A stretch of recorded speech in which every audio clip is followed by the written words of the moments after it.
Hi, my name is Hannah Sloan. I'm the Teen Services Coordinator here at the Poplar Creek Public Library District. And I am Tom Burnham, the Teen Services Assistant. And we are here to talk to you about some wonderful books that are happening right now. Yep. They're out right now. You can come and get them at the library, either the public library with us or at your school library if they're available there. Do you want to start off with some fun books to talk about? Fun? I don't know. I don't know if any of mine are fun, but... Okay, well, I'll start off then, okay, because mine was actually pretty interesting. First, I'm going to talk about Postit by John David Anderson. It's basically set in a middle school where words just aren't words, okay?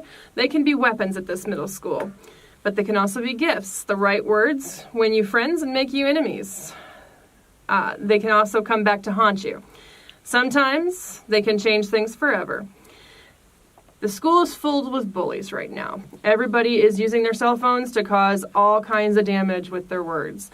And when that happens, the cell phones get banned.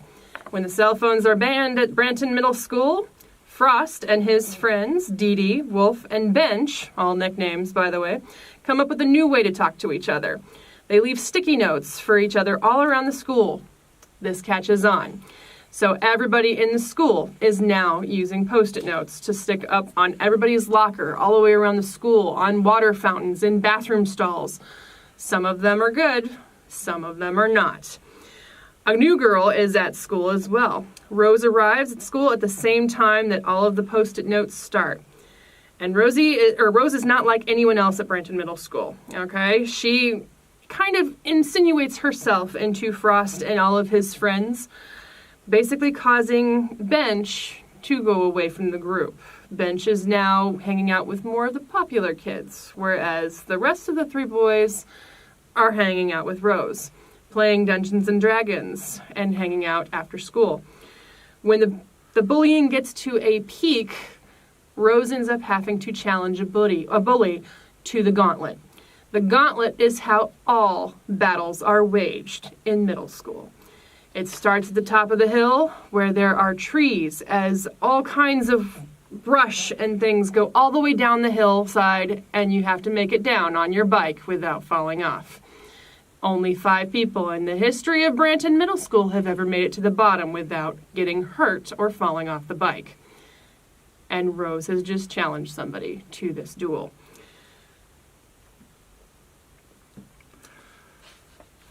Yeah, first one I want to talk about is it's a graphic novel called All Summer Long by Hope Larson.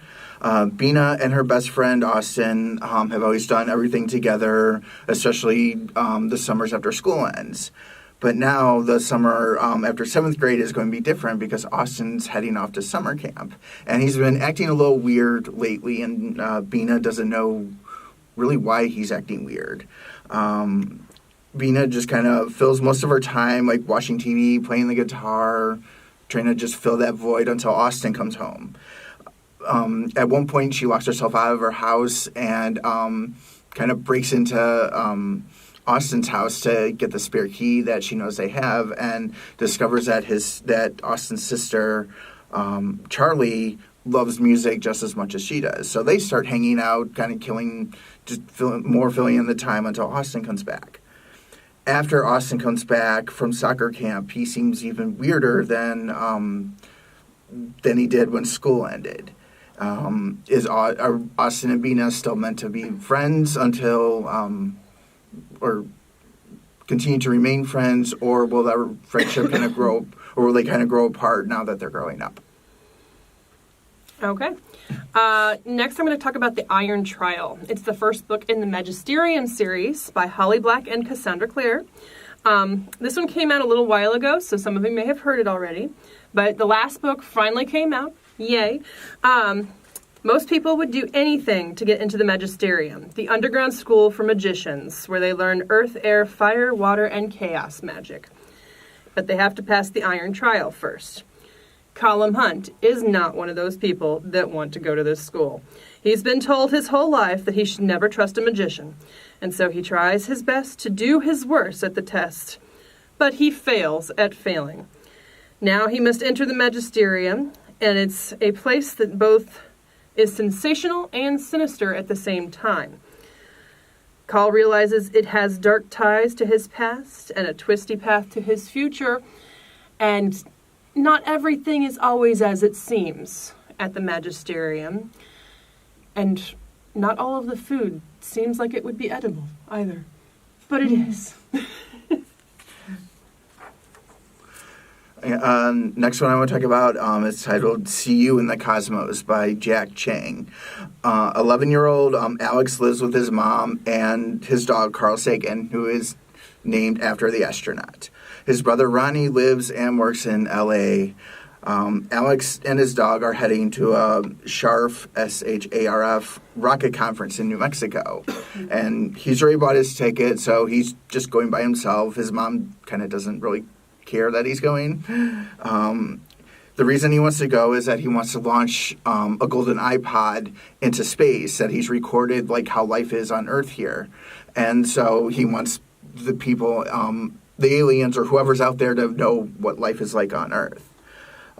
He does have, when he gets to the train station, he does have an issue with his ticket, but an older kid helps him out. Then once he's on the train, he meets another SHARF goer named Zed, who's taken a vow of silence and uses a chalkboard to communicate with everybody. They meet up with Zed's friend Steve once they get to New Mexico, and Steve isn't that happy that there's someone else tagging along because he thought it was just going to be Zed and Steve. They get to the festival, and then on the second day of the festival is when they're launching the rocket. So iPad gets strapped to the rocket, but the rocket only goes 100 feet. And while Alex he's not happy that the rocket didn't go into space, but he's happy that the iPad survived, so he can continue recording everything about life on Earth. And during the festival, he gets an alert from Ancestry.com that there's someone in Las Vegas that has the same name and birth date as his father. And he was always told that his father passed away when he was 3 years old. So he convinces Zed and Steve to kind of take him to Las Vegas. And once he gets there, he finds out that he has a half-sister he never knew. And then all of a sudden, after that discovery, like, all these family secrets start coming out of the closet. Okay. The next one I want to talk about is called Lokis Wolves. It's part of the Blackwell Pages. It's the first book in the series. It's by K.L. Armstrong and M.A. Marr. In Viking times, Norse myths predicted that the end of the world, an event called Ragnarok, that only the gods can stop. Well, when this apocalypse happens, the gods must battle the monsters, wolves the size of the sun, and serpents that span the seabeds, all bent on destroying the world. But there's a catch. The gods died a long time ago. So now who's supposed to fight Ragnarok? Matt Thorson is a descendant of Thor. Everyone in his town is pretty much descended from one of the Norse gods. When the modern descendants in Blackwell, South Dakota, find out that Ragnarok is soon closing in, Matt, Finn, and Lori, all classmates, Finn and Lori are actually cousins, these three teenagers figure out that they play a giant role in this Ragnarok battle that's supposed to happen. Matt is supposed to lead the new warriors against the horrible monsters that are coming, but there's a lot other things going on as well. Knowing the legends and completely believing them are two different things. So when the rune readers reveal that Ragnarok is coming and Matt stands in for the gods in the final battle with all of his friends that he has to gather, Matt, Lori, and Finn's lives will never be the same as they race to put together an unstoppable team to prevent the end of the world. The next one I'm going to talk about is called Sure Signs of Crazy by Karen Harrington. And it kind of starts off a little sad because when Sarah and her brother Simon were 2 years old, their mom tried to drown both of them. Sarah survived and Simon did not. And her mom was sent away to a mental institution when she was 2. And she's only seen her twice since then. now that Sarah's turning 12, she's nearing the end of 6th grade. She keeps 2 diaries, one real and one fake, and she likes to write words and their definitions down. And her best friend is a plant named Plant. After the school year ends, Sarah dreads doing a family tree project, which everybody going into 7th grade has to do. And because she really doesn't want everybody in the 7th grade to know that that the crazy gene kind of runs through her family. While she doesn't want people to know that, at the same time, she does want to get to know her mom better because her mom's been absent from her life for the last 10 years. She starts to kind of formulate a plan to get to her mom. And while she's doing that, she has to deal with her father being an alcoholic and possibly dating again. One of her older neighbors dies suddenly, and she has a crush on the younger brother of one of her other neighbors. So there's a whole bunch of stuff going on, and she's kind of thinking, is this just normal growing up stuff, or am I going to be crazy like my mom? Okay. Yeah. I want to talk about The Glass Sentence. It is the first book in the Mapmakers trilogy. This trilogy has all been out for a little bit. It's not very, very long, but a little bit of time. It's by S.E. Grove. And it's very fun. It's historical fantasy with a little bit of steampunk rolled into one. So it's very interesting. It's set in Boston, 1891, where Sophia Thames comes from a family of explorers and cartologers. And for those of you who don't know what a cartologer is, they're map makers. Who, for generations, they have been traveling and mapping the New World, a world that has been changed by the Great Disruption of 1799, when all of the continents were flung into different time periods. So what was regular 1891 is now kind of more like, certain parts of the countries could be, caveman times. Some of them could be set into the future. We don't know. All of the different places are now different time zones, different time periods, and everybody in it has to deal with all of the drama that's now coming out of all of these time areas. 8 years ago, her parents left her with her uncle Shadrach, who is the foremost cartologer in Boston, and they went on an urgent mission. They never returned. Life with her uncle is fun, but Sophia really has to take care of herself because her uncle is a little bit absent-minded, but very brilliant. He's the best map maker out there.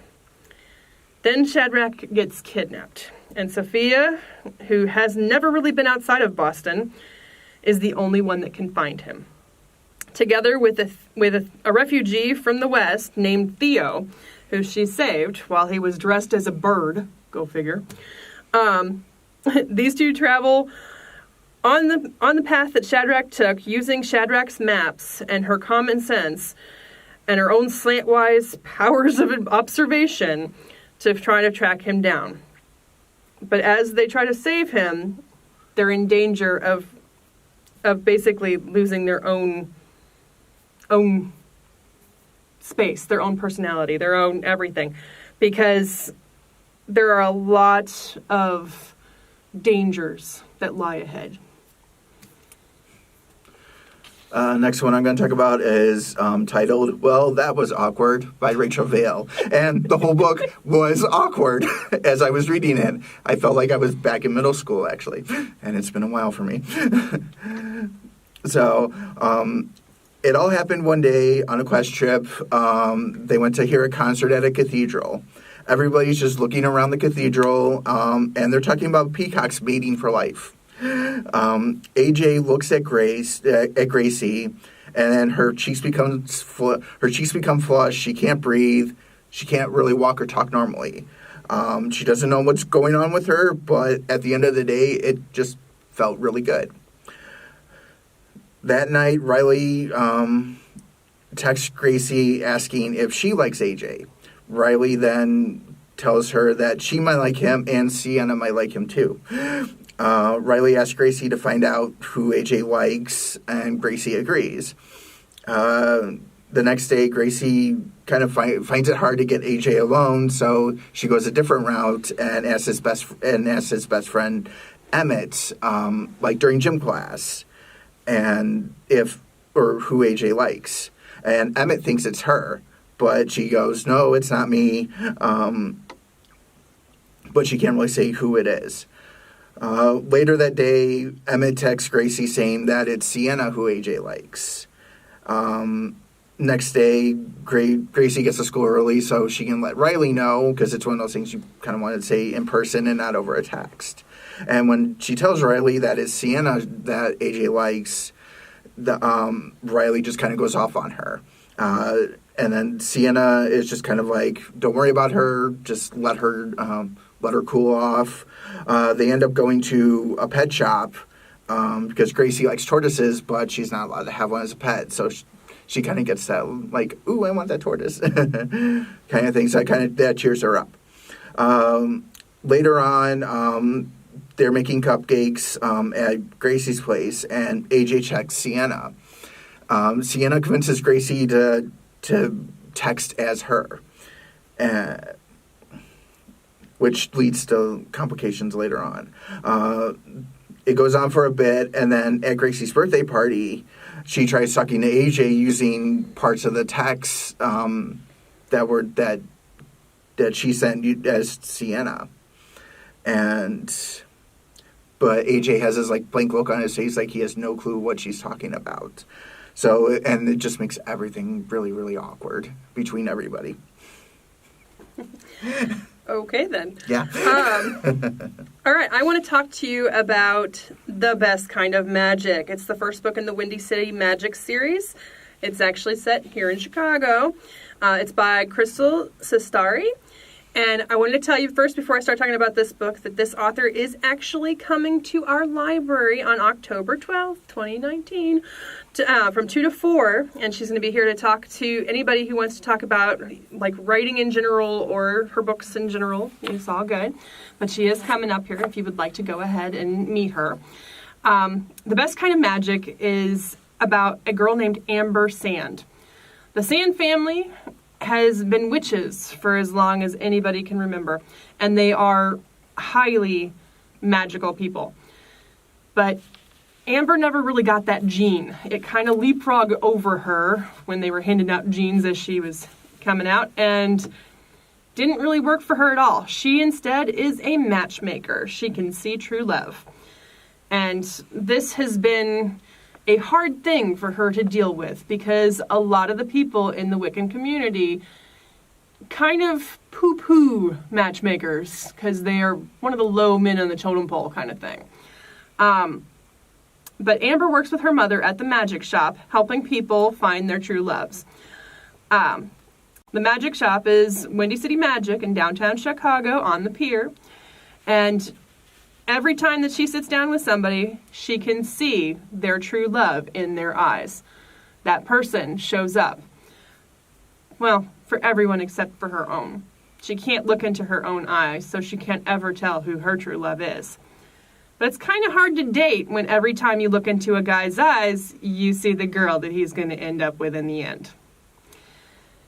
So when Charlie Blitzman, the mayor's son and the most popular boy at her school, comes to her asking for help finding his father's missing girlfriend, who's supposed to be getting married to his father, who he really doesn't want to marry his father because he believes she's a gold digger. Amber finds herself trying to help out and trying to figure out what happened to his future stepmom. But she knows what Charlie's dad's true love looks like because she's met Charlie's dad. She's known him for most of her life. So she's got a clear picture of who he's supposed to be marrying to. But she doesn't know if this is the right girl or not because she doesn't have a picture, and neither does Charlie really. So as they go through trying to find out what really happened to her because she just went missing and nobody can find her, little by little, Charlie and Amber start falling for each other. But every time Amber looks into Charlie's eyes, she sees another girl. It's not her. But can you go ahead and get over that and just fall in love with love while it's there. There's a lot of fun and interesting things about this book, including Amani, who is Amber's best friend, who is a little bit psychic. She can kind of see the future all the time. So when she first met Amber when they were little kids, she came up and started talking to her like she had been knowing her forever already. Amani is a really good best friend, so they promised that they would never tell each other who their match is or what their future really holds. Well, in book 1, Amber has to divulge who Amani's true love is because she actually meets him face to face. And not everything works out the way you think it will. It's a really fun book. There's even a siren in it that likes to go ahead and be very annoying. So it's fun and funny and interesting. So it's not just a little romance. It's got a lot of humor in it too. And I highly recommend that you come on October 12th here at the library at 2 o'clock to go ahead and meet the author. All right? And we go from fun and funny to a graphic novel ghost story. In Kyoto, Japan, reports of missing children and strange goings-on draw attention to the police and everybody to a local playground. One day, Hisano is playing with his soccer ball there at the playground, and Sayuri is just reading a book. And out of nowhere, this boy in a mask who is named Toothless just pops up and he wants to play. So he kicks the soccer ball into the sandbox. And once Hisano goes to recover it, he starts seeing snakes all around and he's afraid of snakes. So he just runs away. Sayuri tries to grab the ball before chasing after him, and she sees her parents trying to drag her down into the ground. So she escapes and the sandbox with the ball. The next day, they both return to the playground to find out who is Toothless, why is he here, kind of thing. And he tells them about what happens when people... No, hold on. He tells them what happens when someone sits or stands or slides down or does anything there at the playground. And one of the things is that if you slide down the slide, you age really quickly. So you could be 12 and you can age to be 70. And this actually happens to one of their friends. And once that happens, once their friend ages really quickly, they have to determine where his body is, and so they can try to take the playground back from him, or who knows how many more victims will age quickly, or who knows. Okay. Yeah, exactly. All right. Let's talk about Etiquette and Espionage. It is the first book in the Finishing School series by Gail Carriger. This one is actually really fun. It's not all about learning how to curtsy properly. I will give you that, okay? Yes, it is finishing school, but not that kind of finishing school where it's all prim and proper. No, they teach you how to do that kind of stuff a little bit, but when one of your teachers is a vampire and one of them is a werewolf, and you're learning how to basically, disarm a man and steal his secrets, it's a little different. 14-year-old Safrina is basically a great trial for her mother. Her mother doesn't know what to do with her. She keeps taking apart things. It's a pain in her butt. So with Safrina dismantling clocks and climbing trees and showing bad manners, and she can't take her into society. She will never be able to go ahead and present her anywhere. So instead, she goes ahead and enrolls Safrina in Mademoiselle Geraldine's Finishing Academy for Young Ladies of Quality, thinking that she was going to learn how to be a proper lady. Well, Mademoiselle Geraldine's Finishing Academy for Young Ladies of Quality is not just a finishing school. Like I said, she teaches all kinds of things, like how to deal out death, diversion, espionage, and always in the politest way possible. Safrina and her friends are in for a really interesting first year as they are on a floating ship that never is in the same place twice, and they also have to try to figure out how to do all of their classes in an all-girls academy with a teacher who is a male vampire and a teacher who is a male werewolf, as well as many other teachers that teach them all of the wonderful etiquettes as well. It is a fun, interesting series that made me it made me giggle a lot. So if you're in for a funny little read, this is a fun one to try. The next one I'm going to talk about is called The Absence of Sparrows by Kurt Kirkmeyer. Everything just starts one day in the town of Griever's Mill. Ben and his older brother Pete are out playing when this dark cloud comes out of nowhere and a few people turn into glass. No one knows what's going on, but it's happening all over the world. A few days later, Ben and his dad are in the nearby town Paulson, and the air raid sirens go off, and there's another black mass, or another mass sighted. Air raid sirens go off. They escape alive, but 16 more people get turned into glass. Now, in the midst of all these people turning into glass, Ben and Pete's Uncle Dean's house gets robbed, and they have a pretty good idea who robbed the house, and it's the local bullies. So they go over to the bullies' houses to try to find their uncle's stuff, but there's nothing there. So when they sneak back into the house, their uncle finds out what they did, and he's kind of like, yeah, he won't say anything, but they have to behave from now on. The next day, Uncle Dean comes back with a solar panel, so that way, in case electricity goes out, they still have a way to get power to their house. And while they're installing the solar panel on the roof, another dark cloud forms, and Uncle Dean is turned into glass and shatters right in front of everybody's eyes. With now this plague hitting home, can they figure out what's going on, or is humanity doomed to just turn into glass and fade away? Okay. On that note, let's move on to something a little bit different. Yeah. The Friendship Experiment by Erin Teagan. Madeline is a budding future scientist. She even goes ahead and swabs things and grows labs in cultures in her room on little petri dishes. She's very into the sciences. But she's during the start of middle school this year. Basically, ever since her grandfather died and her best friend Elizabeth changed schools, Maddie would rather help her father in his research lab or write her standard operating procedures, which are SOPs, the things that help her get through her day, help her figure out how to deal with certain situations. Step 1, do this. Step 2, do that. Kind of things. She'd rather write those in her notebook than to hang out with a bunch of kids who aren't even her real friends. They're just people that she's known for most of her life.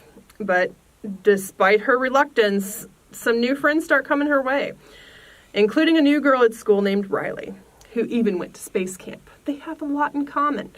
But Maddie doesn't want to have anything to do with her. She just wants her best friend back. She wants to write in her notebook and learn how to be a research lab assistant right now, and she doesn't want to do anything else.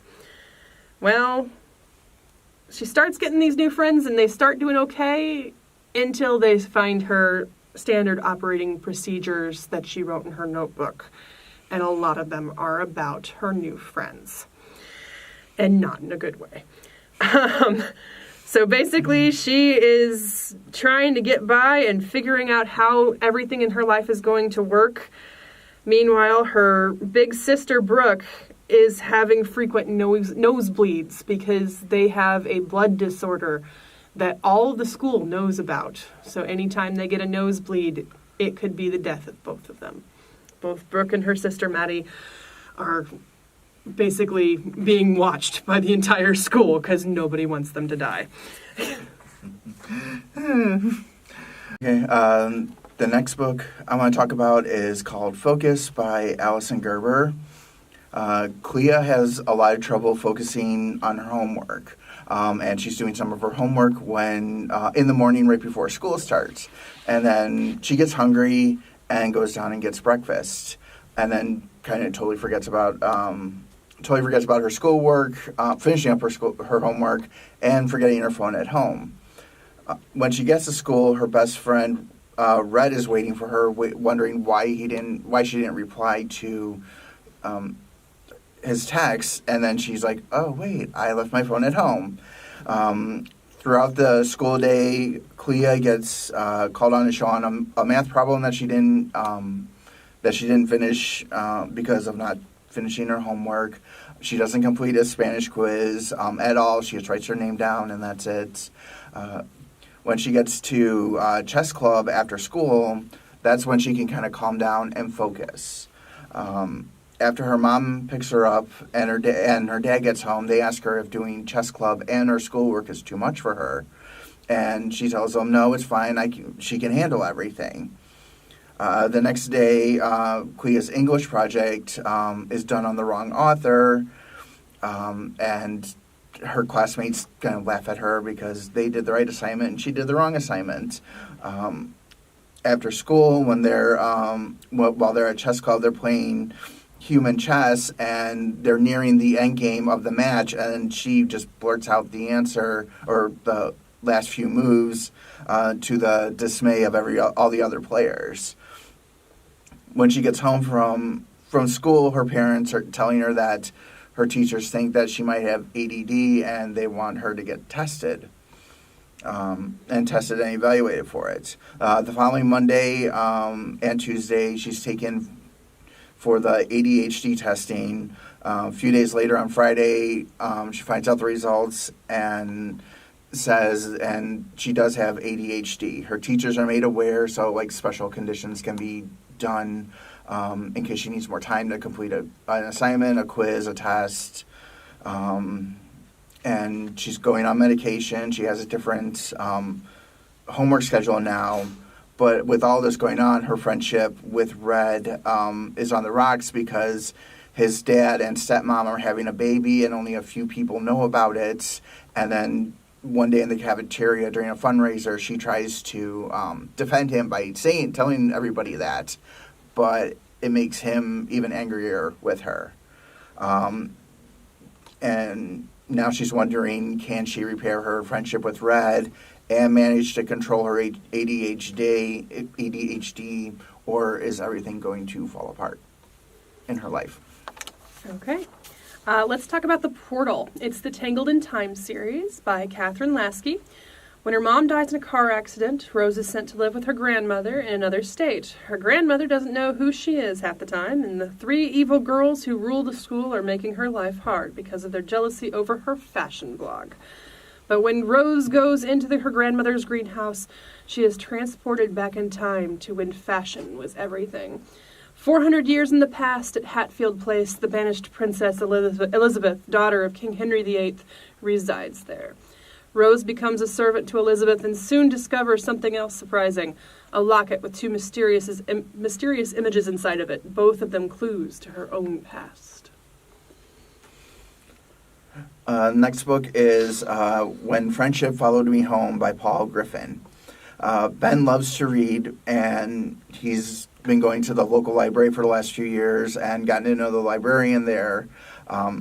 Haley also loves to read and is working on her own novel and is going through the last rounds of chemotherapy. They meet each other when Ben's dog Flip runs away from him and runs to the back of the library where Haley's just kind of sitting back against the back wall. Takes him a moment, but Ben realizes that it's the librarian, Mrs. Florence's daughter. Haley tells him about the novel she's writing, and she wants his help. A few days later, Ben gets beat up at school, and he's really not looking forward to telling his foster mom about what happened. He's on his way home to get Flip, and so he can go meet up with Haley to work on the novel. When he goes into their house, he sees someone lying on the floor, and it turns out that his foster mom has died. And it takes him a few moments to realize this. The next few days go by in a blur, and really not. Ben just is kind of just there, and he's now living with his Aunt Jean and her boyfriend, Leo. He finally goes and talks to Haley, who is not happy with him because he basically kind of cut off all contact. But then he explains to her, like, he's been in the foster system for 10 years. This is, like, first time that he's had stability in his life. And then Haley goes and introduces him to her father, who's a magician around town. And Haley's father is there when Ben needs him to be, unlike Leo, who's just kind of like just sitting at home getting drunk, and that's all he's doing. Really, some of the nights, and life gets really bad with Jeannie and Leo, that he ends up finding other places to sleep. And then one day when he shows up at the library really, really sick, Mrs. Lawrence takes us home, and he gets better. But after he gets better, he finds out that Haley's cancer has returned. Okay. The last book I want to talk to you guys about is Shouting at the Rain by Linda Millay Hunt. This is a story about a girl named Delcy who lives with her Grammy. She loves her Grammy, but lately she is realizing her family isn't normal, and Grammy won't talk about her mom. Since it's summer, all her friends are coming back to the Cape, and Brandy is one of them. Brandy comes back wanting to get pedicures and suntan instead of what they normally do every summer. So when she starts hanging out with a new girl, Trella, Delcy tries to play along until Trella and Brandy push making fun of her too far. Luckily, she has a strong family and her neighbors, but she also meets a new friend that year. His name is Ronan. He's very dark and brooding and really doesn't want to be on the island. But when he sees how Brandy and Trella treat Delcy, he tries to help her out. But both Ronan and Delcy are learning what it means to be angry versus sad, broken versus whole, and abandoned versus love this summer. And the last book I want to talk about is called Took, A Ghost Story by Mary Downing Hahn. Daniel and his sister Erica and his parents have moved from Connecticut to rural West Virginia. The house that they have moved into has been abandoned for the last 50 years because the previous owner, their 7-year-old daughter, disappeared 50 years ago. So nobody's lived in it since that happened. The kids at Daniel and Erica's school aren't really welcoming to them. They're outsiders, so how dare they come into the school? Most of the families aren't really welcoming either. The only family that really welcomes them is the O'Neills, who Daniel's father works with at the Home Depot. One day going to school, the kids tell Daniel and Erica about Celine Estes, who was the girl that disappeared 50 years ago. And Erica gets really frightened with this. Their parents just write it off as an urban legend, and that's all it really is. One day, Daniel and his dad go out to explore the woods a little bit more around the house, and Erica joins them, which they're kind of shocked at because she doesn't like to. She'd rather be inside than outside. And they stumble upon an abandoned cabin. And the cabin just gives off this weird feel to Erica, so she goes back to the house. And Daniel and his dad explore it even more. And she also, Erica also says that she heard someone calling her name in the wind, and Daniel's like, nah, it's just the wind. Don't worry about anything. As the days and the weeks pass, everybody in the whole family becomes distant from each other. They're not as together as they used to be. One day, Daniel sees Erica leave the house and go into the woods, which she doesn't like to do. He follows her and sees her talking to what looks like this kind of spirit that looks like an old woman, but it's really not really there. He pulls her away from that spirit, and she drops her doll, which she's upset about. Daniel and his father go looking for the doll later that day, but can't find it. The next day, They have a fight about it. As they're getting home from school, Erica runs off into the woods. Daniel goes into the house, basically like, oh, she'll come back in a few hours. She just needs to cool off. Their parents get home and they're like, "Where's Erica? Where's Erica? Where is she?" And Daniel's like, "She's not here." And they're like, "No, she's missing." And then they call the cops. Okay. So with that, we want to thank you for joining us for these wonderful book talks, and we hope to see you at the Poplar Creek Public Library. Thank you.